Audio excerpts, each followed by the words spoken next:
مختلف احوال ہیں جن کے لیے لفظ ذکر استعمال ہوا ہے قرآن کریم کے اندر۔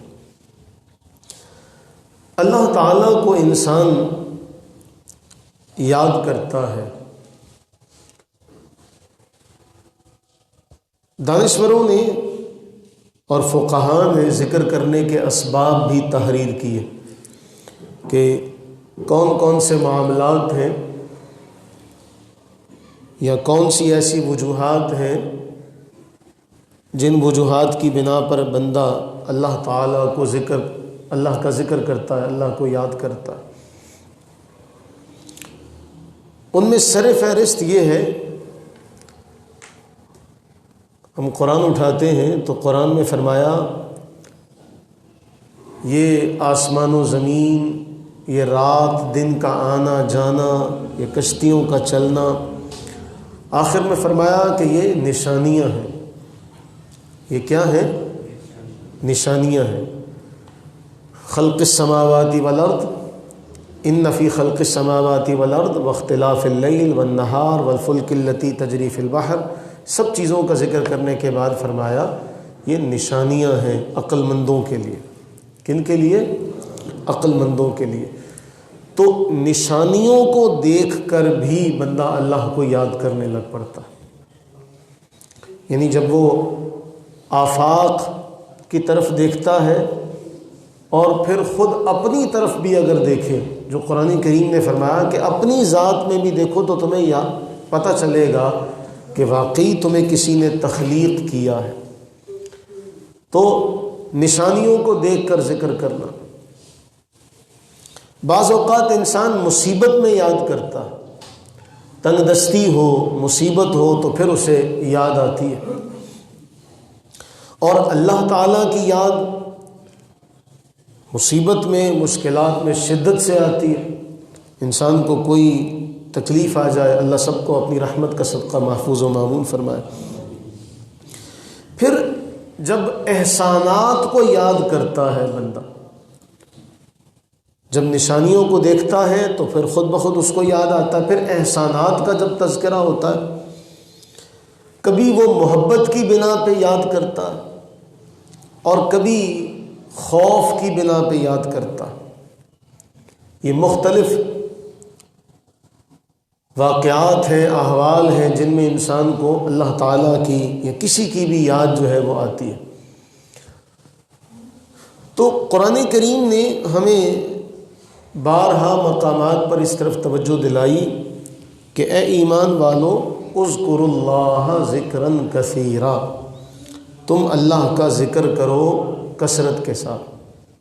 اللہ کا ذکر کرو، ذکر کثرت کے ساتھ کرو، ذکر کثیر۔ اللہ کا ذکر کرو، ذکر کثیر۔ میں ایک حدیث صحیح مسلم میں آتی ہے اور میں اس کو مختصراً مفہومی اعتبار سے دو روایتوں کو اکٹھا کر کے آپ کے سامنے ذکر کرتا ہوں۔ ایک بار ایسا ہوا، امام مسلم اپنی صحیح میں نقل کرتے ہیں، صحیح مسلم میں، ذہب اہل الدثور، کہتے ہیں کہ حضرت ابو ہریرہ رضی اللہ عنہ بیان کرتے، کہتے ہیں کہ فقراء جو مہاجرین صحابہ تھے وہ رسول اللہ علیہ السلام کی خدمت اقدس میں حاضر ہوئے۔ کون؟ فقراء مہاجرین، مالی اعتبار سے کمزور تھے، وہ حاضر ہوئے، کہنے لگے یا رسول اللہ صلی اللہ علیہ وسلم، ذہب اہل الدثور بالدرجات العلا والنعیم المقیم، مالدار تو بازی لے گئے، پیسے والے بازی لے گئے، انعامات بھی ان کے پاس، درجات بھی ان کے پاس۔ فرمایا کیا ہوا؟ عرض کرنے لگے یصلون کما نصلی ویصومون کما نصوم، بھئی جیسے وہ نماز پڑھتے ہیں ایسے ہی ہم بھی نماز پڑھتے، جیسے وہ روزے رکھتے ہیں ایسے ہی ہم بھی روزے رکھتے ہیں۔ اب وہ مالدار ہیں، وہ کیا ہیں؟ مالدار ہیں، ان کے پاس پیسہ ہے، وہ صدقہ کرتے ہیں، ہم صدقہ نہیں کر سکتے، وہ غلام آزاد کرتے ہیں، ہم غلام آزاد نہیں کر سکتے۔ اب وہ تو ہم سے بڑے بڑے معاملات میں بازی لے گئے۔ اب یہ ایک بات ہے جو سمجھنے والی ہے، وہ کیا ہے کہ رسول اللہ صلی اللہ علیہ وسلم کے جو صحابہ ہیں ان کا آپس میں جو مقابلہ ہے، جو مسابقت ہے، وہ کس بات پہ ہے؟ نیکیوں میں آگے بڑھنے کے حوالے سے۔ اگر کوئی فکر ہے، اگر کوئی پریشانی ہے تو وہ اس بات کی ہے کہ بھئی وہ تو اعلیٰ درجے میں چلے گئے، جنت بھی ان کو مل گئی، والنعیم المقیم، ہمیشہ رہنے والی جو انعامات کی جگہ ہے وہ بھی ان کو مل گئی۔ اب نمازیں ہم بھی پڑھتے ہیں، وہ بھی پڑھتے ہیں، روزہ ہم بھی رکھتے ہیں، وہ بھی رکھتے ہیں۔ اب ایک درجہ آگے، ایک سٹیپ آگے، ان کے پاس پیسہ ہے، وہ مال و دولت خرچ کرتے ہیں، ہم مال نہیں خرچ کرتے۔ ان کے پاس پیسہ ہے، وہ غلام آزاد کرتے ہیں، وہ غلام نہیں آزاد کر سکتے۔ یہ ہے فکر، یہ ہے فکر کہ دنیا میں ہمیں یہ فکر ستائے رکھتی ہے کہ جی میرا گھر اعلیٰ ہونا چاہیے، میری گاڑی سب سے اعلیٰ ہونی چاہیے، میرا لباس سب سے اعلیٰ ہونا چاہیے۔ تو ہمیں اسی طرح اخروی انعامات کو بھی ذہن میں رکھنا چاہیے کہ کل کو ہم سب نے جنت میں بھی اکٹھے ہونا انشاءاللہ۔ اب وہاں جب ہم اکٹھے ہوں گے تو پھر جس طرح یہاں ہم نے نیکیاں کمائی ہوں گی، وہاں پھر اسی اعتبار سے درجات اللہ تعالیٰ کی طرف سے ہمیں عطا کر دیے جائیں گے۔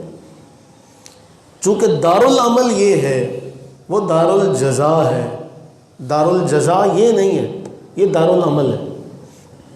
اب رسول اللہ صلی اللہ علیہ وسلم نے مفہوم حدیث آپ علیہ السلام، میں تمہیں ایک چیز بتاتا ہوں، تم وہ کر لو تو تم ثواب میں ان سے آگے چلے جاؤ گے، تم سے ثواب میں آگے کوئی نہیں جا سکے گا۔ ہاں تمہاری طرح کوئی کرے گا تو پھر ثواب میں وہ بھی شریک ہو جائے گا۔ تمہیں ایک عمل بتا دیتا ہوں، اب اس کے بعد پھر روایات میں فرق ہے۔ کہیں یہ ہے کہ آپ علیہ الصلوۃ والتسلیم نے ارشاد فرمایا کہ ہر نماز کے بعد 10 بار سبحان اللہ، 10 بار الحمدللہ اور 10 بار اللہ اکبر، اور کہیں یہ 33 مرتبہ بھی ہے۔ دو روایتیں ہیں، ایک روایت میں کتنی بار ہے؟ 10 بار، اور ایک روایت میں کتنی بار ہے؟ 33 مرتبہ، 3 3 33 33۔ تو اب یہ بات بتا دی کہ تم ایسا کیا کرو، ہر نماز کے بعد 33 مرتبہ سبحان اللہ، 33 مرتبہ الحمدللہ اور 33 مرتبہ اللہ اکبر پڑھ لیا کرو۔ صحابہ کرام علیہ رضوان واپس آ گئے، کچھ دنوں کے بعد پھر حاضر ہوئے، یا رسول اللہ یہ تو ان مالداروں نے بھی سن لیا ہے، یہ تو ان مالداروں نے بھی سن لیا ہے۔ اللہ کے نبی صلی اللہ علیہ وسلم نے جو جواب ارشاد فرمایا، اس ایک جملے میں بہت ساری باتیں چھپی ہوئی، اس کی تہ تک ہماری عقل نہیں جا سکتی۔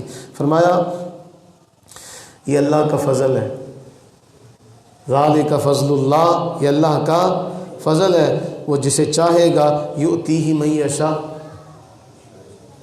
یہ اللہ کا فضل ہے، وہ جسے چاہے اپنے فضل سے نواز دے۔ اب اس ایک جملے کے بارے میں ائمہ محدثین نے اتنا کچھ لکھا جس کو ہم سمجھ بھی نہیں سکتے کہ اس کے کتنے معاملات ہیں، کہ یہ نہ سمجھو کہ اگر تمہارے برابر ہی کوئی کام کر رہا ہے تو وہ ثواب میں بھی تمہارے ساتھ شریک ہوگا، نہیں، ہر ایک کا مقام و مرتبہ اس کے اخلاص کے اعتبار سے ہے، کوئی آگے ہوگا کوئی پیچھے ہوگا۔ ذالک فضل اللہ، ظاہری معنی تو اس کے یہ ہے بھئی اللہ کا فضل ہے، اللہ نے ان کو مال بھی دے دیا، وہ صدقہ بھی کرتے ہیں، غلام بھی آزاد کرتے ہیں، یہ بھی پڑھ لیتے، اللہ کا فضل ہے۔ دوسرا اس کا معنی یہ ہے کہ تم فکر نہ کرو، یہ اللہ کا فضل ہے، جس کو وہ عطا کرے گا اپنی رحمت سے، وہ جس کو چاہے گا زیادہ عطا کر دے گا ثواب، تو تم اس کی فکر نہ کرو۔ اب یہاں رک کر اگر ہم دیکھیں آج کے دور میں، اب دیکھیں جہاں کئی فتنے جن کا ہمیں سامنا کرنا پڑ رہا ہے، ان میں ایک فتنہ یہ بھی بڑی تیزی کے ساتھ سر اٹھا رہا ہے۔ آپ کو نظر آئے گا یہ جو اسکالر آ رہے ہیں، دانشور جو آ رہے ہیں نا بڑے بڑے، وہ کہتے ہیں جی ہمیں صرف فرض پڑھنے، کیا پڑھنے؟ کہتے ہیں جی سنتوں کا کہیں ہم پر لازم نہیں ہے۔ دکھاؤ کہاں لکھا ہے، دکھاؤ کہاں لکھا ہے، اللہ نے کہاں لکھا ہے سنتیں پڑھنے کا؟ اللہ نے تو صرف فرض ہم پہ مقرر کیے۔ یہ فتنہ، یہ جملہ جو ہے یہ آزمائش ہے کہ آپ کسی بھی شخص کے سامنے جو تھوڑا سا علم رکھتا، آپ اس کے سامنے یہ بات کہیں بھی اللہ کے نبی صلی اللہ علیہ وسلم شب معراج جو نمازیں لے کر آئے تھے وہ 5 لے کے آئے تھے، تو وہ 5 نمازیں تھیں، بس وہی پڑھو، ہمیں تو اس کی ضرورت ہی نہیں ہے۔ تو وہ عام آدمی جو سن رہا ہے تو ہمارے ساتھ تو شیطان لگا ہوا ہے۔ ہم نے ویسے بھی وہ کتنی بار روایت سنی ہے، توجہ سے وہ آپ نے بتانی ہے۔ فرمایا ایک لقمہ جو تم اللہ کے راستے میں دیتے ہو وہ کتنے شیاطین کے جبڑوں سے نکال کے دیتے؟ کتنے؟ اچھا اگر یہ عدد معین بھی کر لیں تو 70 تھوڑے نہیں ہوتے۔ اور عربی زبان میں لفظ 7 آتا ہے کثرت کو بیان کرنے کے لیے، اس طرح ہم کہتے ہیں لاکھ واری کہتا، تو وہاں عدد معین مراد نہیں ہوتا، وہاں کثرت مراد ہوتی ہے کہ کئی بار اس نے کہہ دیا۔ تو عربی زبان میں لفظ 70 جو ہے وہ کسی شے کی کثرت کو بیان کرنے کے لیے آتا۔ اب 70 شیاطین کے جبڑے سے آپ ایک لقمہ نکال کے دیتے ہیں، یعنی اتنا اس ایک لقمے کا ثواب ہے کہ 70 شیاطین لگ جاتے ہیں کہ کہیں یہ لقمہ اللہ کے راستے میں دینے کی نیکی حاصل نہ کر لے۔ تو جب آپ نے یہ بات بتا دی، کسی نے سن لی، اس کے ذہن میں یہ بات بیٹھی یہ کون سا ضروری ہے، سنت پڑھنا کون سا ضروری ہے، کہاں لکھا ہے؟ اچھا ایک سوال آ گیا، ایک صاحب میرے پاس آ گئے، جی بتائیں کہاں لکھا ہے، کہاں اللہ کے نبی نے حکم دیا ہو کہ جی یہ پڑھنے؟ تو میں نے کہا یہ حکم دینا اس کو آپ کس معنی میں لیتے ہیں؟ اللہ کے نبی صلی اللہ علیہ وسلم نے ایک حدیث بیان کی ہے، آپ کی طرف جو آپ کی جو روایت کی جاتی ہے، آپ گننا شروع کریں۔ 2 فجر سے پہلے، 4 ظہر سے پہلے کتنے ہو گئے؟ 6، 2 ظہر کے کتنے ہو گئے؟ 8، 2 مغرب کے بعد کتنے ہو گئے؟ 2 عشاء کے بعد، یہ 12 سنتیں ہیں۔ یہ کیا ہیں؟ اب ان کے بارے اللہ کے نبی علیہ السلام نے فرمایا جس نے رات دن میں 12 رکعات پر ہمیشگی اختیار کر لی اللہ اس کے لیے جنت میں محل بنا دے گا۔ کہنے لگا جو حکم تو نہیں ہے۔ میں کہا یہ کیا ہے، یہ کیا ہے بھئی؟ یہ ترغیب ہی تو دلائی جا رہی ہے نا، اللہ کے نبی فرما رہے ہیں جو پڑھے گا۔ اچھا کس کو ضرورت نہیں ہے، کس کو ضرورت نہیں ہے؟ بھئی جو اللہ سے غنی ہو جائے، معاذ اللہ ثم معاذ اللہ، اللہ سے غنی کون ہو سکتا؟ اللہ سے تو غنی ہے وہ اللہ کے نبی جن کو اللہ نے سب کچھ دیا تھا، وہ نہا رہے تھے، کون بلا؟ حضرت ایوب علیہ السلام غسل فرما رہے تھے، دوران غسل سونے کی ٹڈیاں ان کی بارش ہونے لگ پڑی تو نہانا چھوڑ کے وہ ٹڈیاں اکٹھی کرنے لگ پڑے۔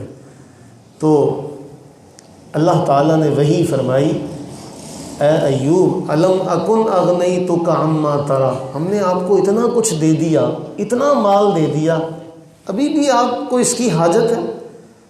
ہم نے آپ کو غنی نہیں کر دیا؟ جو آپ دیکھ رہے ہیں اس سے آپ کو غنی نہیں کر دیا؟ تو انہوں نے بڑا پیارا جملہ عرض کیا تھا، یا اللہ تیرا تو میں سدا بھوکا ہوں، تو نے بہت دیا کوئی شک نہیں، لیکن تیرا تو میں سدا بھوکا ہوں، تیری طرف سے ملے تو میں کیسے چھوڑ سکتا ہوں؟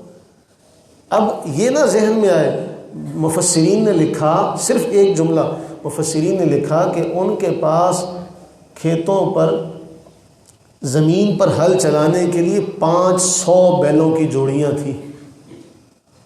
باقی آپ حساب خود اس سے آگے لگا لیں، جس کے پاس ہل چلانے کے لیے 500 بیلوں کی جوڑیاں ہوں اس کی زمین کتنی ہوگی؟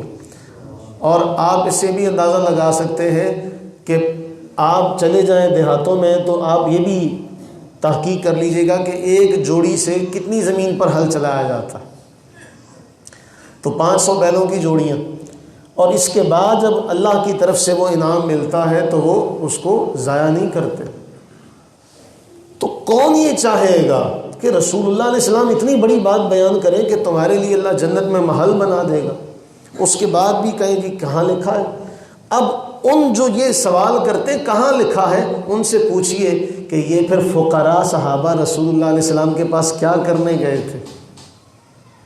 کیا یہ فرض نہیں پڑھتے تھے؟ فرض پڑھتے تھے۔ ان سے زیادہ نیکیاں کون کرتا ہے؟ پھر اس کے بعد یہ اگلا سوال بھی کرتے ہیں کہ یا رسول اللہ صلی اللہ علیہ وسلم، نماز ہم بھی پڑھتے وہ بھی پڑھتے، روزہ ہم بھی رکھتے وہ بھی رکھتے، لیکن وہ ایک کام اور ہم سے آگے، ایک قدم اور آگے، وہ صدقہ بھی کرتے، غلام بھی آزاد کرتے۔ اب اس کے بعد یہ تحفہ ملا کہ ہر نماز کے بعد 10 بار یا 33 بار یہ پڑھا کرو۔ تو عزیزان من، سوال یہ پیدا ہوتا ہے کہ جو نماز کے بعد سنتیں پڑھنے پر ہی تردد میں مبتلا ہو جائے کہ پتہ نہیں پڑھنی ہے کہ نہیں پڑھنی ہے، نہیں پڑھنی ہے، کون سا ضروری ہے، تو پھر وہ یہ ذکر کیسے کرے گا؟ سوال یہ ہے کہ یہ جو اذکار کی روایات ہیں یہ تب ہیں کہ جب بندہ اپنی وہ ساری ذمہ داریاں پوری کر لے۔ تو اسلام کا جو رخ جو ہمیں احادیث طیبہ سے ہمیں مل رہا ہے وہ یہ مل رہا ہے کہ انہوں نے تو رسول اللہ علیہ السلام سے اس حد تک سوال کیا۔ اب اس کے بعد ایک اور روایت آتی ہے، اس کے بعد ایک اور روایت آتی ہے، وہ روایت وہ بھی اس میں پھر عرض کرتے کہ یا رسول اللہ صلی اللہ علیہ وسلم، ہم کیا کریں کہ وہ ہم سے اس قدر آگے ہیں، اس معاملے میں آگے ہیں؟ تو اللہ کے نبی صلی اللہ علیہ وسلم نے جو رحمت کا، شفقت کا اظہار کیا، جو رسول اللہ علیہ السلام نے سخاوت کا اظہار کیا، وہ کیا کمال کا ہے۔ فرمایا، اب حدیث کا مفہوم عرض کر رہا ہوں، فرمایا اب تم یہ سمجھو کہ صرف اسی کا ثواب ملے گا؟ تو آپ علیہ الصلوۃ والتسلیم نے انہیں فرمایا کہ تم جو تسبیح کرو گے نا، تکبیر پڑھو گے، تحلیل پڑھو گے، تحلیل کہتے ہیں لا الہ الا اللہ کو، تم تسبیح کرو گے، سبحان اللہ کہو گے، اس پر بھی تمہیں صدقے کا ثواب ملے گا۔ تم سبحان اللہ کہو گے، اس پر بھی تمہیں صدقے کا ثواب ملے گا۔ تم اللہ کی حمد کرو گے، اس پر بھی تمہیں صدقے کا ثواب ملے گا۔ تم اللہ اکبر کہو گے، اس پر بھی تمہیں صدقے کا ثواب ملے گا۔ تم نیکی کا حکم کرو گے، یہ بھی صدقہ، تم برائی سے روکو گے، یہ بھی صدقہ۔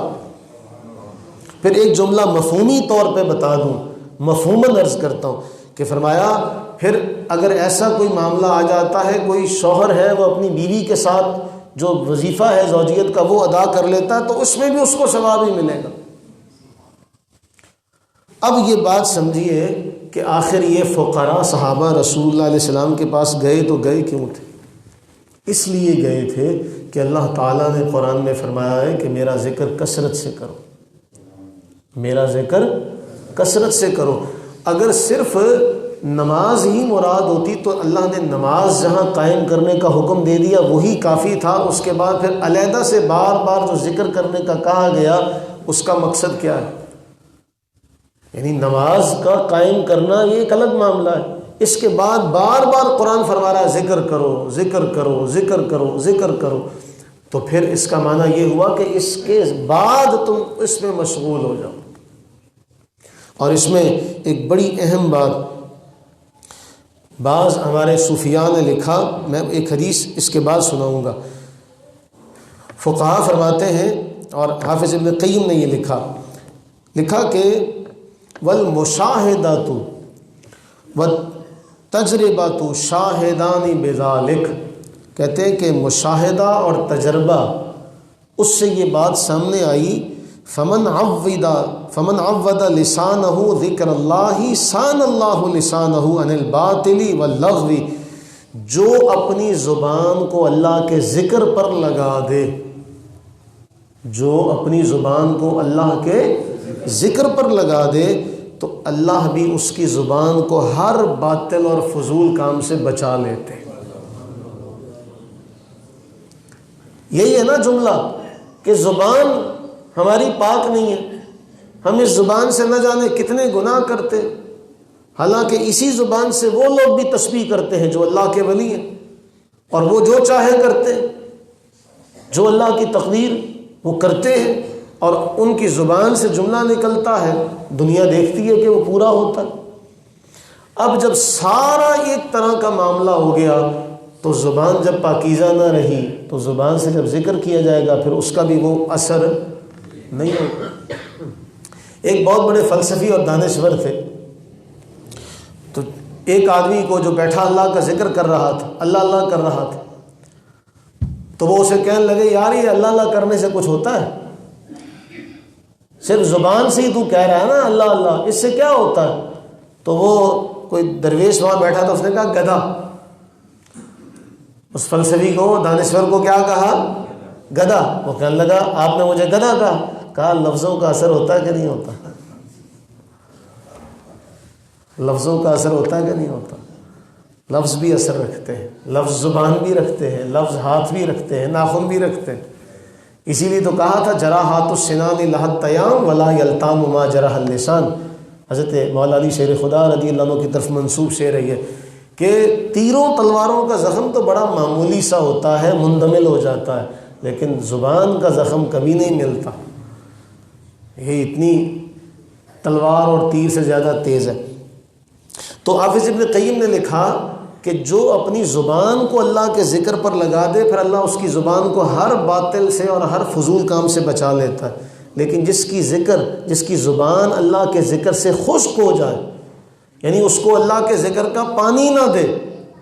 مجھے ایک بزرگ کی دعا بڑی اہم، بڑا مختصر اور بڑا پرمغز جملہ، وہ میں ان سے بات کر رہا تھا تو انہوں نے مجھے آخر میں ایک دعا دی، انہوں نے کہا اللہ اگر تجھے اللہ خوش اور خشک رکھے، وہ کہنے لگے خشک اس لیے کہ جس کو پانی زیادہ مل جائے نا وہ پودا بھی گل جاتا ہے، لیکن یہاں معنی اور ہے، یہاں معنی اور ہے کہ اللہ کے ذکر سے خشک ہو جائے، اس کو اللہ کے ذکر کا پانی نہ ملے، فرمایا پھر اس کی زبان ہر طرح کے باطل، فضول، فحش کاموں سے آلودہ ہو جاتی ہے۔ تو جس طرح ہم اپنے ظاہر کو پاک رکھتے ہیں، اپنے ظاہر کو ہر یہاں سے باہر نکلتے تو ہم ذرا سی بھی دھول اڑتی ہے تو اپنا دفاع کرتے نا، ہمیں اسی طرح اپنی زبان کی بھی حفاظت کرنی چاہیے۔ تو جو ذکر ہے اللہ کا، اس کے بارے میں ایک روایت ملتی ہے اور بڑی کمال کی ہے، اور امام مسلم نے اسے نقل کیا اور امام بخاری نے جو روایت نقل کی ہم نے کئی بار اس سے پہلے بھی سنی ہوئی ہے۔ رسول اللہ صلی اللہ علیہ وسلم نے ارشاد فرمایا کہ اللہ تعالیٰ یہ ارشاد فرماتا ہے کہ میں اپنے بندے کے ساتھ ہوتا ہوں، میں اپنے بندے کے گمان کے مطابق ہوتا ہوں، جب وہ میرا اپنے دل میں ذکر کرے تو میں بھی پھر اپنے نفس میں اس کو یاد کرتا ہوں، میں بھی اپنے جی میں اس کو یاد کرتا ہوں۔ اگر وہ مجھے تنہائی میں یاد کرے نا تو پھر میں بھی اسے تنہائی میں یاد کرتا ہوں، معنی اس کا یہ، اگر وہ میرا تنہا ذکر کرے تو پھر میں بھی اس کا تنہا ذکر کرتا ہوں، اور اگر وہ میرا مجمع عام میں ذکر کرے تو میں اس سے بہتر مجمع میں اس کا ذکر کرتا ہوں، اس سے بہتر مجمع میں اس کا ذکر کرتا ہوں۔ اور پھر اس کے بعد فرمایا وَإِن تَقَرَّبَ إِلَيَّ بِشِبْرٍ، وہ ایک بالشت آئے تو میں ایک ہاتھ آتا ہوں، ایک بالشت میرے قریب آئے تو میں ایک ہاتھ اس کے قریب آتا ہوں، وہ ایک ہاتھ میرے قریب آئے تو میں دو ہاتھ اس کے قریب آتا ہوں، وہ چل کر آئے تو میں دوڑ کر آتا ہوں۔ اللہ کی رحمت مراد ہے اس سے، یا اللہ کا قرب مراد ہے۔ تو اگر کوئی چاہتا ہے کہ مجھے اللہ کا قرب مل جائے، مجھے اللہ کی رحمت اس طریقے سے اپنی باہوں میں لے لے، تو پھر وہ اللہ کو زیادہ سے زیادہ یاد کرے۔ اور اگلی جو بات ہے وہ بڑی اہم ہے، وہ یہ ہے کہ اب صرف وہ طریقہ جو رسول اللہ صلی اللہ علیہ وسلم نے ہمیں سکھایا ہے وہ زیادہ بہتر ہے، جن طریقوں کا رسول اللہ علیہ السلام نے ہمیں بتایا نہیں یا آپ سے وہ منقول نہیں، وہ طریقہ ذکر کے مناسب نہیں ہے، وہ طریقے ذکر کے مناسب نہیں ہے، ان سے گریز کرنا چاہیے۔ تو ہمیں یہ بات بھی ذہن نشین کر لینی چاہیے کہ چونکہ ہم پابند ہیں رسول اللہ علیہ السلام کی شریعت کے، اس شریعت کے اندر رہتے ہوئے ہم ذکر کریں گے، اس شریعت کے اندر رہتے ہوئے اللہ تعالیٰ کو یاد کریں گے تو وہ عمل مقبول ہو جائے گا، اور اگر اپنی عقل اور اپنا فہم استعمال کریں گے تو پھر وہ قابل قبول نہیں ہوگا۔ میں اس بات کو سمجھا کے آگے چلتا ہوں۔ مثلا اب آپ دیکھیے، درود پڑھنا ثواب کا کام ہے کہ نہیں؟ تلاوت کرنا ثواب کا کام ہے کہ نہیں؟ لیکن کوئی شخص تشہد میں بیٹھ کے قرآن پڑھے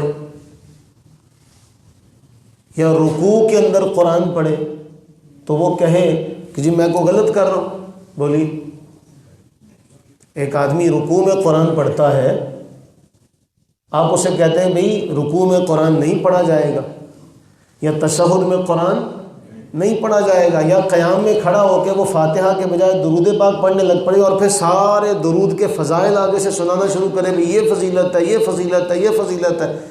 اب آپ اسے کیا کہیں گے؟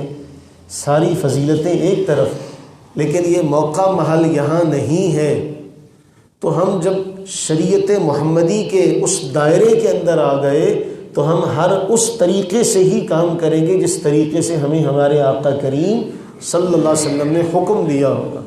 کوئی اپنا طریقہ لے لینا، کوئی اپنا طریقہ نکال لینا، کوئی اپنا رستہ نکال لینا، یہ مناسب نہیں ہے، یہ شریعت کے احکامات کے برعکس ہے۔ اللہ ہمیں محفوظ و مامون فرمائے۔ میں صرف 3 دعائیں آج آپ کے سامنے رکھوں گا۔ جامع ترمذی کی روایت ہے، حضرت سیدنا علی شیر خدا رضی اللہ تعالیٰ عنہ کے پاس ایک تنگ دست آدمی حاضر ہوا، آ کے عرض کرنے لگا، میں اس دور میں ایک سودا ہوتا تھا مکاتبت کا، کہ آپ غلام کو کہتے بھی اتنی رقم دے دے تو تو آزاد ہے۔ اب اس سے قطع نظر میں مفہوم کے تحت آ کے وہ عرض کی کہ اے حضرت علی المرتضیٰ رضی اللہ تعالیٰ عنہ، میں کچھ ایسا پریشان ہوں کہ قرضہ مجھ سے ادا نہیں ہو پا رہا، رقم کا انتظام نہیں ہو پا رہا، آپ ہماری کچھ مدد کر دیں۔ تو حضرت سیدنا علی شیر خدا رضی اللہ تعالیٰ عنہ فرمانے لگے، الا اعلمک کلمات علمنیہن رسول اللہ صلی اللہ علیہ وسلم، میں تجھے ایسے کلمات نہ سکھاؤں جو رسول اللہ نے ہمیں سکھائے تھے صلی اللہ علیہ وآلہ وبارک وسلم، تجھے وہ کلمات نہ سکھاؤں جو ہمیں رسول اللہ صلی اللہ علیہ وسلم نے سکھائے تھے۔ اگر ایک پہاڑ ہے، سیر پہاڑ، بہت بڑا پہاڑ ہے، اگر اس پہاڑ کے برابر بھی تیرا قرضہ ہوگا تو اللہ تیری جانب سے ادا کر دے گا۔ اگر پہاڑ جتنا بھی قرضہ ہوا تو اللہ تیری جانب سے ادا کر دے گا۔ کہا جی بالکل۔ تو آپ نے پھر یہ دعا بتائی، اللہم اکفینی بحلالک عن حرامک واغننی بفضلک عمن سواک، کہ اے اللہ تو ہمیں حلال روزی عطا فرما، اللہم اکفینی بحلالک، ہمیں حلال سے کفایت کر، اتنا حلال عطا کر کہ ہمیں حرام کی حاجت نہ رہے،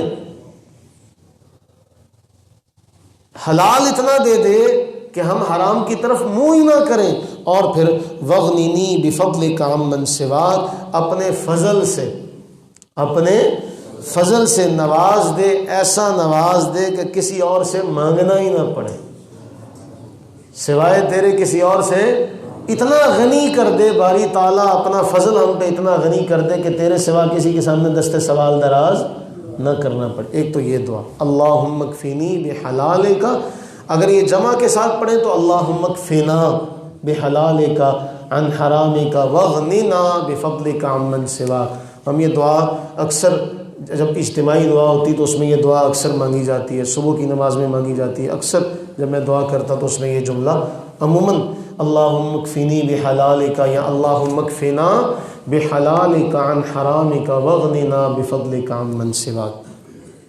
پھر اس کے بعد اچھا، یہ میں انشاءاللہ کوشش کروں گا، جس کو چاہیے تو وہ پھر میں اس کے پرنٹ نکال کے یہاں پہ رکھوا دوں گا، پھر جس کو چاہیے ہوگی پھر وہ یہاں سے لے لے۔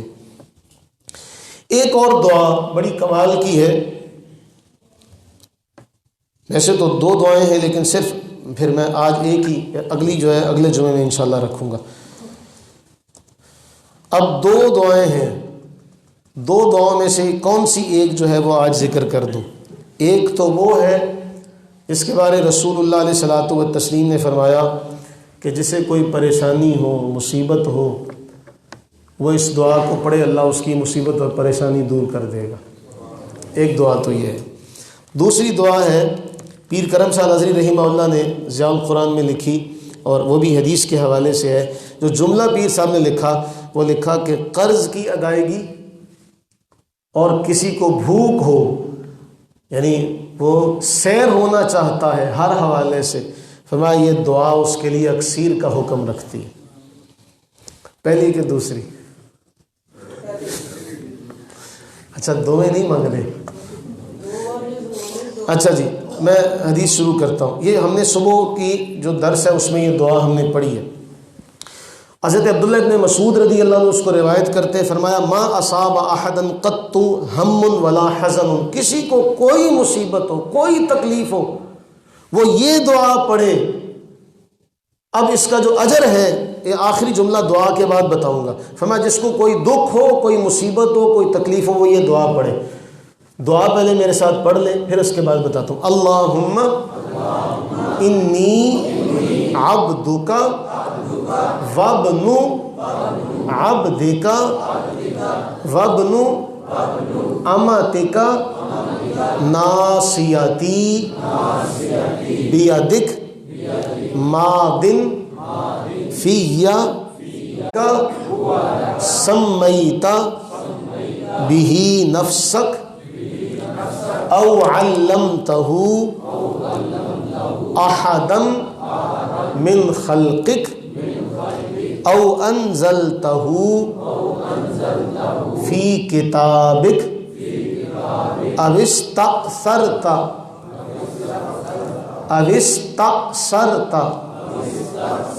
بہ فی علم الغیب عندک ان تجعل القرآن ربیع قلبی ونور صدری وجلاء حزنی وذہاب ہمی۔ مختصر سا ترجمہ اس کا، اے اللہ میں تیرا عبد ہوں، میں تیرا بندہ ہوں، صرف میں ہی نہیں، میرا ماں باپ بھی تیرے عبد۔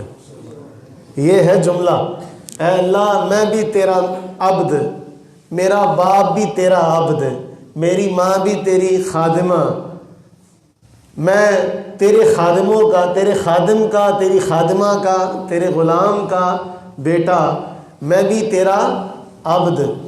باری تعالیٰ میری پیشانی تیرے ہاتھ میں ہے، میری پیشانی تیرے ہاتھ میں ہے، تیرا حکم مجھ پر چلتا ہے، تیرا فیصلہ میرے حوالے سے عدل و انصاف پر مبنی ہے۔ اے باری تعالیٰ میں تجھ سے سوال کرتا ہوں، تجھے تیرے ہر اس نام کا واسطہ دیتے ہوئے،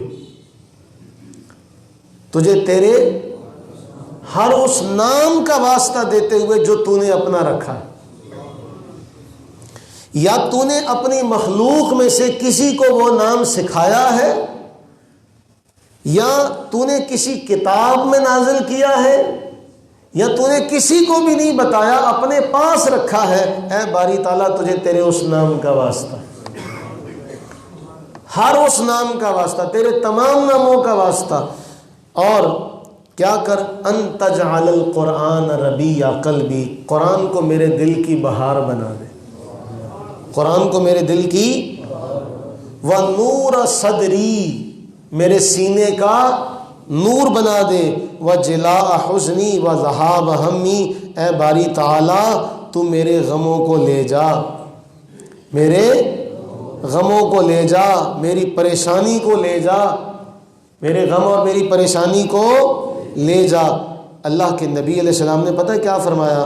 فرمایا الا اذهب اللہ ہمہ وحزنہ، جو یہ الفاظ کہے گا اللہ اس کے غم کو بھی لے جائے گا، اس کی پریشانی کو بھی لے جائے گا، وَأَبْدَلَهُ مَكَانَهُ فَرْحًا، بلکہ ان کو خوشیوں میں بدل دے گا، ان کو لے جائے گا اور ان کے بدلے میں خوشیاں دے دے گا۔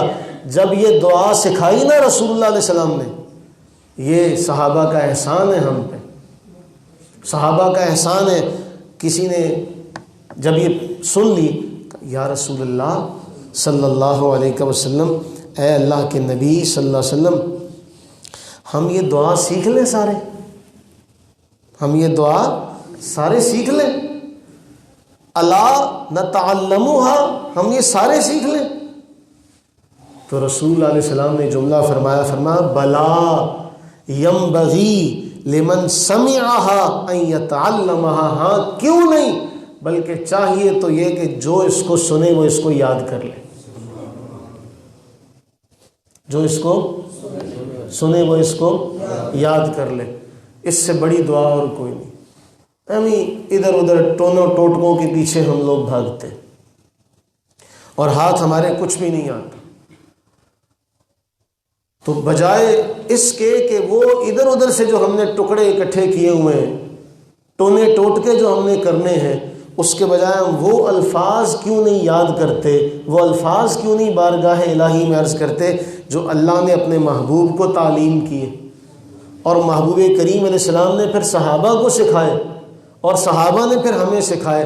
اب یہ اندازہ کیجئے جب ہم یہ پڑھیں گے تو ہم نے اکیلے نے نہیں پڑھے ہوئے، یہ وہ الفاظ ہیں جو سب سے پہلے رسول اللہ علیہ السلام نے ادا کیے، یہ وہ الفاظ ہیں جو اس کے بعد پھر آپ کے تمام صحابہ نے ادا کیے، پھر تابعین، تبع تابعین، اور اس کے بعد پھر ہوتے ہوتے پوری امت کا کتنا طبقہ ہے، امت کی کتنی جماعت ہے جس نے یہ الفاظ پڑھے ہوں گے، اور ہم وہی الفاظ اللہ کی بارگاہ میں عرض کر رہے ہیں، بجائے اس کے کہ وہ کوئی اس نے سبق بتا دیا، میں وہ سبق کا بتا دوں۔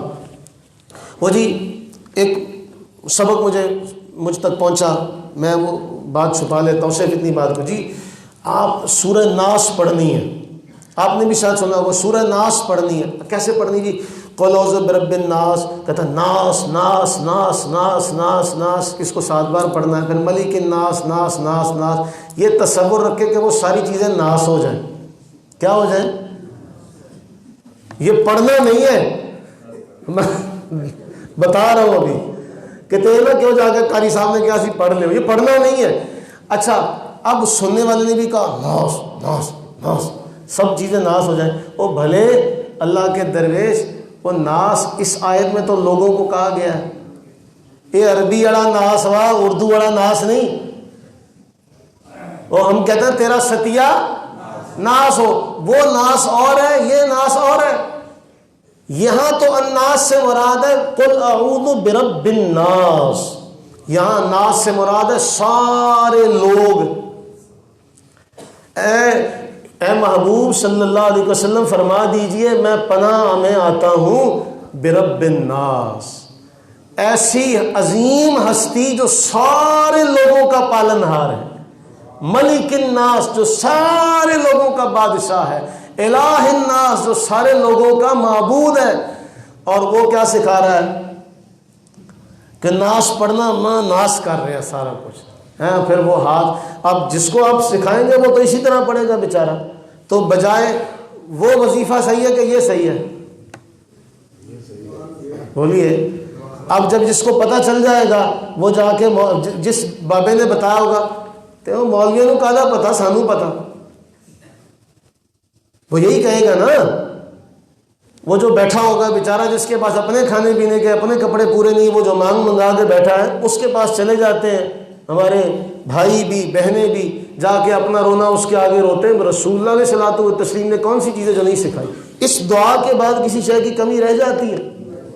پھر ایک اور دعا میں وہ بھی ذکر کرتا چلوں، کیا پتہ اگلا جمعہ زندہ بھی رہے کہ نہ رہے، پھر یہ حسرت رہ جائے گی۔ وہ ایک صحابی تھے، وہ کہنے لگے نہیں بتاؤں گا، مفہوم حدیث ہے، کہنے لگے نہیں بتاؤں گا، پھر کہنے لگے پتہ نہیں زندہ نہ رہوں، پتہ نہیں زندہ نہ رہوں، یہ اپنے ساتھ ہی نہ لے کے چلا جاؤں۔ تو پھر انہوں نے ایک بات کہی تھی، اگر کوئی تلوار چلانے لگے نا تو اس کی تلوار مجھ تک پہنچتے پہنچتے جو وقت ہوگا میں اس میں بھی حدیث سنا دوں گا۔ واللہ میری یہی خواہش ہے کہ میرے پاس جو ہے وہ سارا آپ کا ہے، میں بانٹ رہا ہوں، انہوں نے دیا ہے اس لیے دیا ہے کہ تو لوگوں کو بانٹ، اس لیے دیا ہے کہ تو لوگوں کو بانٹ، میں بانٹ رہا ہوں، اور یہ ڈر ہے کہ کہیں جلدی نہ ختم ہو جائے تو پھر یہ سارا جو ہوگا یہ اس سب کا سوال ہوگا کہ تو یہ لے کے کیوں آ گیا، دے کے کیوں نہیں آیا، اس لیے لے لو، زندگی کا کوئی پتہ نہیں۔ تو وہ جو دوسری دعا ہے وہ بھی بڑی کمال کی ہے، اس دعا کے الفاظ بڑے اہم ہیں۔ فرمایا یہ دعا وہ ہے جو اللہ کے نبی علیہ الصلوۃ والتسلیم رات کے وقت بستر پر جاتے ہوئے پڑھا کرتے تھے، اور اس کے بارے میں علماء نے لکھا کہ آپ رات کو اس کو پڑھ لیا کریں، کبھی آنکھ کھلے نا، نیند سے آنکھ کھلے تو اس کو پڑھ لیں، اور بھوک کے لیے اور قرض کے لیے دعا بہت اہم ہے۔ دعا کے الفاظ بہت کمال کے ہیں۔ اللہم، پڑھ لیجئے، اللہم رب السماوات ورب الارض ورب العرش العظیم ربنا ورب کل شیء فالق الحب والنوا ومنزل التوراة والانجیل والفرقان اعوذ بک من شر کل شیء انت آخذ بناصیتہ اللہم انت الاول فلیس قبلک شیء وانت الآخر فلیس بعدک شیء وانت الظاہر فلیس فوقک شیء وانت الباطن فلیس دونک شیء واقض عنا الدین واغننا من الفقر۔ یہ اسے علیحدہ پڑھیں گے تو اقضی، حمزہ کے نیچے زیر آ جائے گی، اقض عنا الدین واغننا من الفقر۔ اب اس کا اے اللہ تو آسمانوں کا بھی پالنے والا، تو زمینوں کا بھی پالنے والا، تو عرش عظیم کا رب، ربنا و رب کل شیء، ہمارا بھی رب اور ہر شے کا رب، فالق الحب والنوا، گٹھلی کو پھاڑ کے پودا نکالنے والا، گٹھلی کو پھاڑ کے پودا نکالنے والا، کمال نہیں ہے؟ فالق الحب والنوا، قرآن کریم میں بھی یہ جملہ ہے، فالق الحب والنوا، ومنزل التوراة والانجیل والفرقان، تورات کو نازل کرنے والے، انجیل کو نازل کرنے والے، فرقان کو نازل کرنے والے، اعوذ بک من شر کل شیء انت آخذ بناصیتہ، اے باری تعالی میں تجھ سے ہر اس چیز کے شر سے پناہ مانگتا ہوں جس کی پیشانی کو تو پکڑے ہوئے۔ پھر اس کے بعد انت الاول، اے اللہ تو سب سے پہلے، انت الاول فلیس قبلک شیء، تجھ سے پہلے کچھ بھی نہیں، تو اول ہے، وانت الآخر، آخر بھی تو، هو الاول والآخر والظاہر والباطن، اے اللہ تو اول، تجھ سے پہلے کچھ نہیں، تو آخر، تیرے بعد کچھ نہیں، تو ظاہر، تجھ سے اوپر کچھ نہیں، تو باطن، تجھ سے چھپا ہوا کچھ نہیں۔ اے باری تعالی ہمارا قرضہ اتار دے اور ہم سے فقر کو دور کر دے، ہم سے فقر کو دور کر دے۔ تو یہ وہ دعائیں ہیں جو رسول اللہ صلی اللہ علیہ وسلم نے اپنی امت کو سکھائی ہیں۔ اللہ سے دعا کریں کہ باری تعالیٰ ہمیں قصے کہانیوں سے نکل کر، یہ ٹونوں ٹوٹکوں سے نکل کر، اللہ تعالیٰ ہمیں رسول اللہ صلی اللہ علیہ وسلم کے بتائے ہوئے راستے پر چلنے کی توفیق و ہمت عطا فرمائے۔ اب ہمارے ہاں عام طور پہ گھروں میں ہوتا ہے نظر لگ جائے تو چینی جلاتے ہیں۔ میں ان سے یہی عرض کرتا ہوں دست بدستہ، آپ یہ ہے ٹونا، یہ ٹوٹکا کہ جی آپ نے چینی وار دی، چینی وار کے آپ نے چینی توے پہ ڈال کے جلا دی، کیا یہ وظیفہ کس نے دیا؟ اب اس طرف چلتے ہیں. آپ کہتے ہیں جی مجھے فلاں نے دیا فلاں نے دیا، اس وظیفے کا پیچھے کون ہے؟ دوسری طرف آپ دعا مانگتے ہیں اپنے بیٹی کے لیے، بیٹے کے لیے، آپ کے بچے، آپ کہتے ہیں اعیذک بکلمات اللہ التامہ ومن کل شیطان وہامہ ومن کل عین لامہ، میں اللہ کے کلمات تامہ کی پناہ میں دیتا ہوں ہر زہریلی، ہر کیڑے مکوڑے سے، ہر لگنے والی آنکھ سے. اب اس کے پیچھے آپ جائیں، اس کے پیچھے آپ جائیں، یہ کہاں سے آیا؟ یہ کہاں سے آیا؟ یہ امام الانبیاء، سرور انبیاء، سرکار دو عالم صلی اللہ علیہ وسلم حسنین کریمین کے لیے یہ دعا پڑھتے تھے. اور پھر سرکار فرماتے صرف میں ہی نہیں، میرے جد امجد ابراہیم خلیل اللہ اپنے بیٹوں کے لیے یہ دعا پڑھتے تھے. عقیدے کی بات ہے، صحیح یا غلط کی بات نہیں، عقیدے کی بات ہے. آپ چینی جو جلا رہے ہیں یا مرچیں جو جلا رہے ہیں، یہ کہاں سے سیکھا؟ آپ مسلمان ہیں، آپ وہ کام کریں جو آپ کے آنے والی نسلوں کو پتہ چلے یہ واقعی اگر رسول اللہ کا کلمہ پڑھتے تو ہر معاملے میں رسول اللہ کی تعلیم پر عمل کرتے. کلمہ ان کا پڑھ لیا، مصیبت میں پھنسے، مشکل میں پھنسے تو نقالی ہندوؤں کی کر لی، اہل کتاب کی کر لی، تو یہ تو وفا نہیں ہے. بولیے، یہ تو محبت نہیں ہے. بولیے، محبت ہے؟ محبت یہ نہیں ہے. تو یہ ٹونا ٹوٹکا اپنی جگہ پر، اس کو یہ نہیں میں کہہ رہا کہ یہ حرام ہے، یہ نہیں کہہ رہا، لیکن یہ کہہ رہا ہوں کہ آپ اس سے بہتر طریقہ اختیار کریں جو رسول اللہ علیہ السلام نے سکھایا ہے. اللہ سے دعا کریں کہ باری تعالی ہم تمام پر اپنی رحمتیں برکتیں نازل فرمائے، اور ہمیں ذخیرہ حدیث سے یہ جو موتی ہیں، اللہ ہمیں ان موتیوں کو اپنے دامن میں سجانے کی، اپنے دل میں سجانے کی توفیق عطا فرمائے. اور اللہ اس دعا کا صدقہ یہ جس نے پڑھی، جس میں آپ ان پوری اس مجلس میں ہماری مائیں، بہنیں، بیٹیاں، آپ احباب، بزرگ، بچے، جس نے بھی پڑھی، باری تعالیٰ تجھے تیری رحیمی کریمی کا، تیری جوادی کا، تیرے جود و کرم کا واسطہ ہم سب کو ہمیشہ ہمیشہ فقر سے محفوظ فرما، قرض سے محفوظ فرما. اتنا عطا کر کہ کسی کے سامنے تیرے سوا کبھی کسی کے سامنے دست سوال دراز نہ کرنا پڑے. آمین آمین ثم آمین. وما علینا الا البلاغ المبین.